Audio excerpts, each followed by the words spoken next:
है कि आत्मा आहुति उसका अरुंधति के रूप में अवतीर्ण होकर मुनिवर वशिष्ठ के साथ विवाह करना ब्रह्मा जी का रुद्र के विवाह के लिए प्रयत्न और चिंता तथा भगवान विष्णु का उन्हें शिवा की आराधना के लिए उपदेश देकर चिंता मुक्त करना।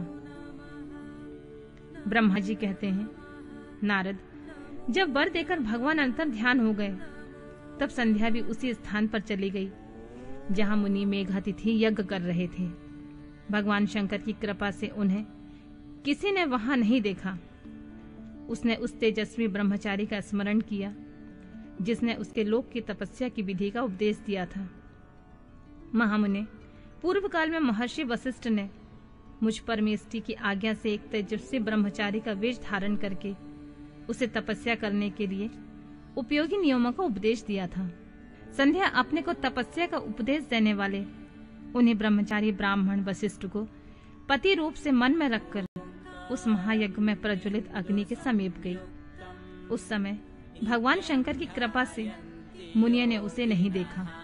ब्रह्मा जी की वह पुत्री बड़े हर्ष के साथ उस अग्नि में प्रविष्ट हो गई। उसका पुरोडाशमय शरीर तत्काल दग्ध हो गया। उसके पुरोडाश की अभिलक्षित गंध सब ओर फैल गई। अग्नि ने भगवान शंकर की आज्ञा से उसके सुवर्ण जैसे शरीर को जलाकर शुद्ध करके उसे पुनः वायुमंडल में पहुंचा दिया। तब सूर्य ने पितरों और देवताओं की तृप्ति के लिए उसे 2 भागों में विभक्त करके अपने रथ में स्थापित किया। मुनीश्वर, उसके शरीर का ऊपरी भाग प्रातः संध्या हुआ, जिस दिन और रात के बीच में पड़ने वाली आदि संध्या है, तथा उसके शरीर का शेष भाग संध्या काल हुआ, जो दिन और रात के मध्य होने वाली अंतिम संध्या है। सायं संध्या सदा ही पितरों को प्रसन्नता प्रदान करने वाली होती है। सूर्योदय से पहले जब अरुणोदय होता है, प्राची के क्षितिज में लाली छा जाती, तो प्रातः संध्या प्रकट होती है, जो देवताओं को प्रसन्न करने वाली होती है। जब लाल कमल के समान सूर्य अस्त हो जाते हैं, उसी समय सदा सांध्य संध्या का उदय होता है, जो पितरों को आनंद प्रदान करने वाली होती है। परम दयालु भगवान शिव ने उसके मन सहित प्राणों को दिव्य शरीर से युक्त देहधारी बना दिया। जब मुनि की यज्ञ की समाप्ति का अवसर आया, तब वह अग्नि की ज्वाला में महर्षि मेघातिथि को तपाए हुए सुवर्ण की सी कांति वाले पुत्री के रूप में प्राप्त हुई। मुनि ने बड़े आमोद के साथ उस समय उस पुत्री को ग्रहण किया। मुनि, उन्होंने यज्ञ के लिए उसे नहलाकर अपनी गोद में बिठा लिया। शिष्यों से घिरे हुए महामुनि मेघातिथि को वहां बड़ा आनंद प्राप्त हुआ। उन्होंने उसका नाम अरुंधति रखा।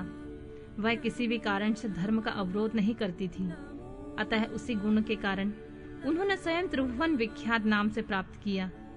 महर्षि, यज्ञ को समाप्त करके कृतकृत्य होवे मुनि पुत्री की प्राप्ति होने से बहुत प्रसन्न थे।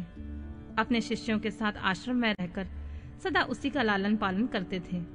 देवी अरुंधति चंद्रभागा नदी के तट पर तापसारायण के भीतर मुनिवर मेघातिथि के उस आश्रम में धीरे धीरे बड़ी होने लगी। जब वह विवाह के योग हो गई, तब मैंने विष्णु तथा महेश्वर से मिलकर मुझ ब्रह्मा के पुत्र वशिष्ठ के साथ उसका विवाह करा दिया।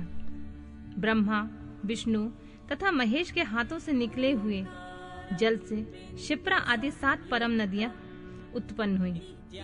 मुने, मेघातिथि की पुत्री महासाध्वी अरुंधति समस्त पवित्राओं में श्रेष्ठ थी,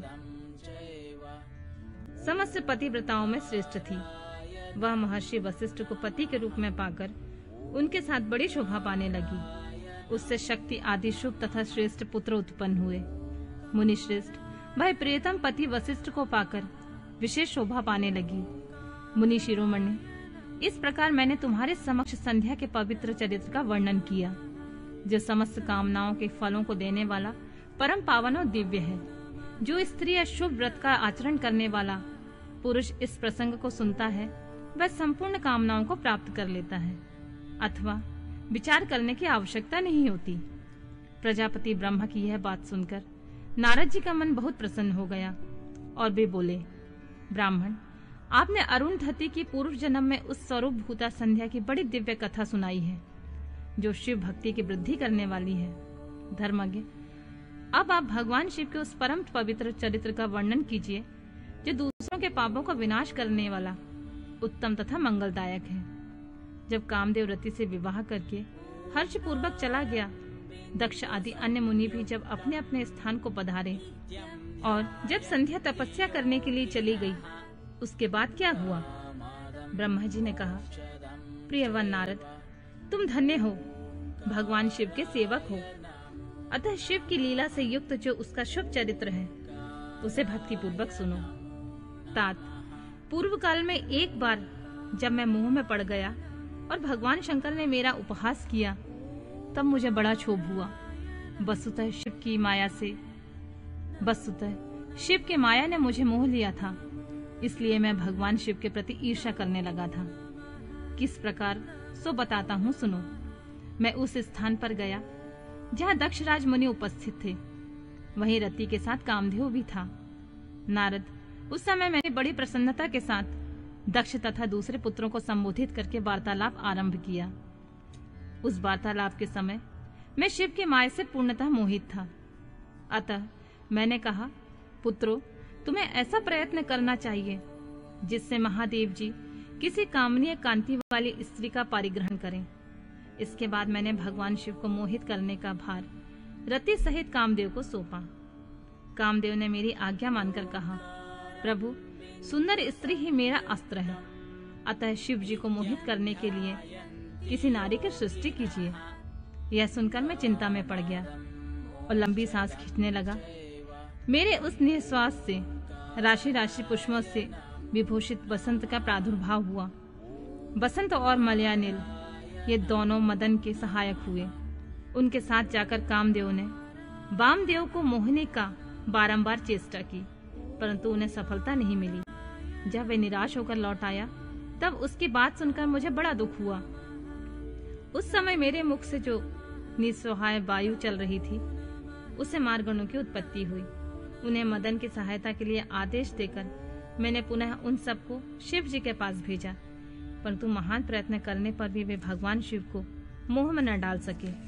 काम सपरिवार लौट आया और मुझे प्रणाम करके अपने स्थान को चला गया। उसके चले जाने पर मैं मन ही मन सोचने लगा, निर्विकार तथा मन को वश में रखने वाले योगपरायण भगवान शंकर किसी स्त्री को अपनी सहधर्मिणी बनाना कैसे स्वीकार करेंगे। यह सोचते सोचते मैंने भक्ति भाव से उन भगवान श्री हरि का स्मरण किया, जो साक्षात शिवमय रूप तथा मेरे शरीर के जन्मदाता हैं। मैंने दीन वचनों से युक्त शुभ स्तोत्रों द्वारा उनकी स्तुति की। उस स्तुति को सुनकर भगवान शीघ्र मेरे सामने प्रकट हो गए। उनकी चार भुजाएं शोभा पाती थी, नेत्र प्रफुल्ल कमल के समान थे। उन्होंने हाथों में शंख चक्र गदा और पद्य ले रखे थे। उनके श्याम शरीर पर पीतांबर की बड़ी शोभा हो रही थी। वे भगवान श्री हरि भक्त प्रिय हैं, अपने भक्त उन्हें बहुत प्यारे हैं। सबके उत्तम शरण दाता उन श्री हरि को उस रूप में देखकर मेरे नेत्रों से प्रेम की धारा बहने लगी और मैं गदगद कंठ से बारंबार उनकी स्तुति करने लगा। मेरे उस स्तोत्र को सुनकर अपने भक्तों के दुख को दूर करने वाले भगवान विष्णु बहुत प्रसन्न हुए। शरण में आए हुए मुझ ब्रह्मा से बोले, महाप्राज्ञ विधाता, लोक दृष्टा ब्राह्मण, तुम धन्य हो। बताओ, तुमने किस लिए आज मेरा स्मरण किया है? किस निमित्त से तुम्हारी स्तुति की जा रही है? तुम पर कौन सा महान दुख आ पड़ा है? उसे मेरे सामने इस विषय में कुछ कहो, मैं सारा दुख मिटा दूंगा। इस विषय में कोई संदेह अथवा विचार नहीं करना चाहिए। तब ब्रह्मा जी ने सारा प्रसंग सुनाया। कहा, केशव, यदि भगवान शिव किसी तरह पत्नी को ग्रहण कर ले तो मैं सुखी हो जाऊंगा। मेरे अंतःकरण का सारा दुख दूर हो जाएगा। इसी के लिए मैं आपकी शरण में आया हूँ। मेरी बात सुनकर भगवान मधुसूदन हंस पड़े और मुझ लोक दृष्टा ब्रह्मा का हर्ष बढ़ाते हुए मुझसे शीघ्र ही यूं बोले, विधाता, तुम मेरा वचन सुनो। यह तुम्हारे भ्रम का निवारण करने वाला है। मेरा वचन ही वेद शास्त्र आदि का वास्तविक सिद्धांत है। शिव ही सबके कर्ता धर्ता और हरता हैं।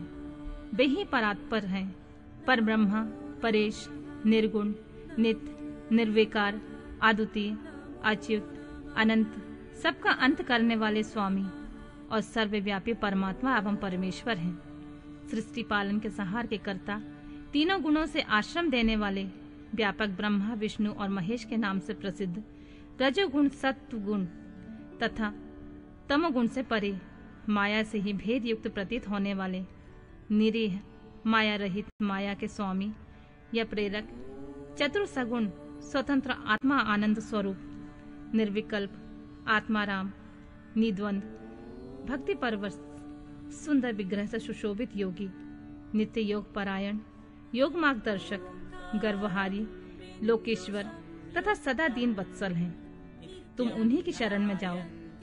सर्वात्मना शंभु का भजन करो, इससे संतुष्ट होकर वे तुम्हारा कल्याण करेंगे। ब्राह्मण, यदि तुम्हारे मन में यह विचार हो कि शंकर पत्नी का पारिग्रहण करें, तो शिव को प्रसन्न करने के उद्देश्य से शिव का स्मरण करते हुए उत्तम तपस्या करो। अपने उस मनोरथ को हृदय में रखते हुए देवी शिवा का ध्यान करो।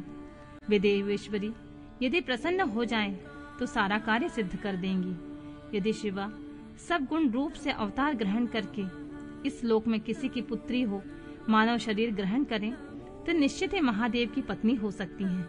ब्राह्मण, तुम दक्ष को आज्ञा दो, वे भगवान शिव के लिए पत्नी का उत्पादन करके निमित्त स्वतः भक्ति भाव से प्रयत्न पूर्वक तपस्या करें।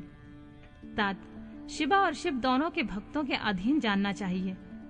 वे निर्गुण पर ब्रह्म स्वरूप होते हुए स्वेच्छा से सगुण हो जाते हैं।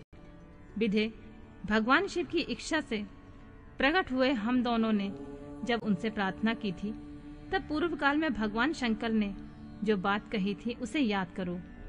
ब्राह्मण, अपनी शक्ति से सुंदर लीला विहार करने वाले निर्गुण शिव ने स्वेच्छा से सगुण होकर मुझको और तुमको प्रकट करने के पश्चात तुम्हें तो सृष्टि कार्य करने का आदेश दिया, और उमा सहित उन अविनाशी सृष्टिकर्ता प्रभु ने मुझे उस सृष्टि का पालन करने का कार्य सौंपा।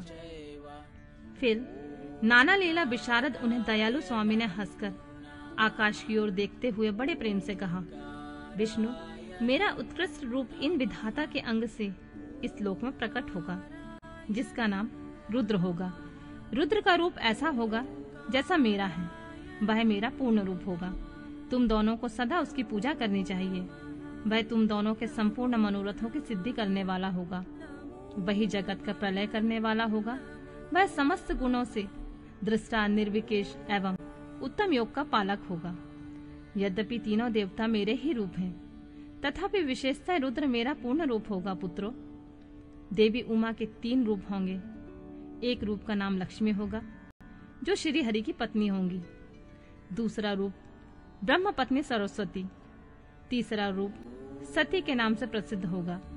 सती उमा का पूर्ण रूप होंगी। वे ही भावी रुद्र की पत्नी होंगी। ऐसा कहकर भगवान महेश्वर हम पर कृपा करने के पश्चात वहां से अंतर ध्यान हो गए और हम दोनों सुखपूर्वक अपने अपने कार्य में लग गए। रुद्र नाम से अवतीर्ण हुए। वे इस समय कैलाश पर्वत पर निवास करते हैं। प्रजेश्वर, अब शिवा भी सती के नाम से अवतीर्ण होने लगी, अतः तुम्हें उनके उत्पादन के लिए प्रयत्न करना चाहिए। ऐसा कहकर मुझ पर भारी दया करके भगवान विष्णु अंतर ध्यान हो गए और मुझे उनकी बातें सुनकर बड़ा आनंद प्राप्त हुआ।